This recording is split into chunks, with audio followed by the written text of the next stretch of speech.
Hi, we're here with Andrew Heath of the Renew Growing Greener Coalition.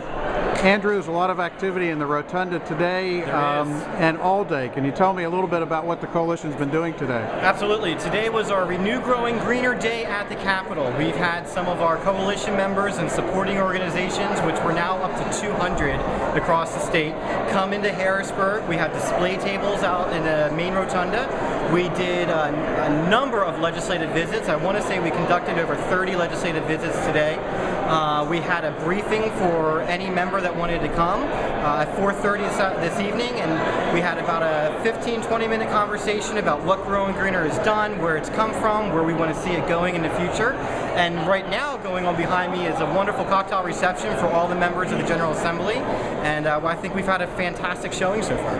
I think you had a pretty good turnout tonight. Yes. And for the briefings. Yes, I'm impressed with not just the number of people that are here, but who is here. We've had representatives from leadership. I'm very encouraged that Lieutenant Governor Cawley was here and spoke with a lot of our members, and it's been a wonderful opportunity for our members to express the urgency in renewing the Growing Greener program. What was your main message to legislators, and what sort of reaction did you get? Absolutely. The main message is the money for Growing Greener, this extremely efficient and essential program that's been going on since 1999, is running out of funds now. Not tomorrow, not 2 years from now, but right now. There is a great sense of urgency that we need to find revenue sources to fund Growing Greener in the immediate future. And that was the message that we gave, and it's been extremely well received all afternoon. Now, you said you have quite a few different partners. What kind of partners are getting involved in this initiative? Sure, we have a core coalition of 23 conservation, recreation, and environmental organizations from across the state. What differentiates those core 23 next to the supporting cast of about 200 is that they have a financial involvement in the campaign. They've actually put their money where their mouth is and said, we believe strongly in this, we want to contribute to make sure that this is something that moves forward. The organizations that we've attracted from day one are first and foremost the watershed community. We have had such a strong showing of support among the watershed community.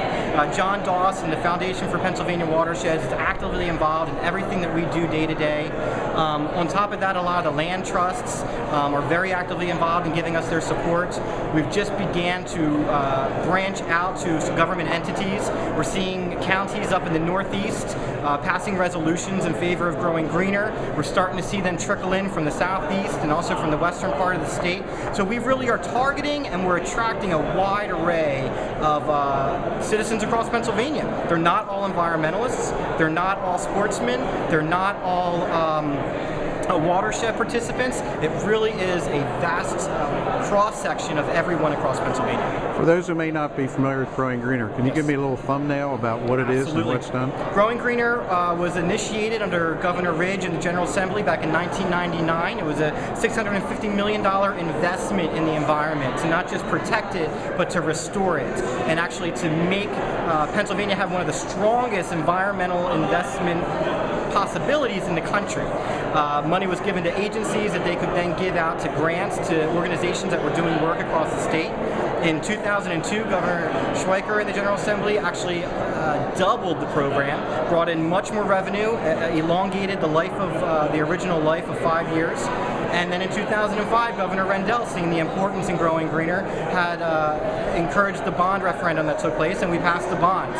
So this is a bipartisan grant-making opportunity that really affects every community and county across the state. It gives them the resources, it empowers them to make positive environmental, conservation, recreation changes for the people who live there. What do you think your next step is going to be? The next step is more of this. It's one-on-one conversations. It's meeting with as many legislators and policymakers that we can. It's meeting with the administration. It's constantly impressing upon them that this is something that cannot be just swept away for the time being. This is not a luxury. This is an essential piece to our government process and to every community across Pennsylvania. While we're doing that on one side, we're going to be really reaching out to the communities across the state, getting that grassroots involvement, letting everybody know that the park down the street that they love to visit all the time, that future opportunities for a park like that may not happen because this source that helped fund that park isn't going to be there anymore. It's all about education. It's all about bringing more attention to this very important issue. Andrew, thanks very much. Absolutely, my pleasure.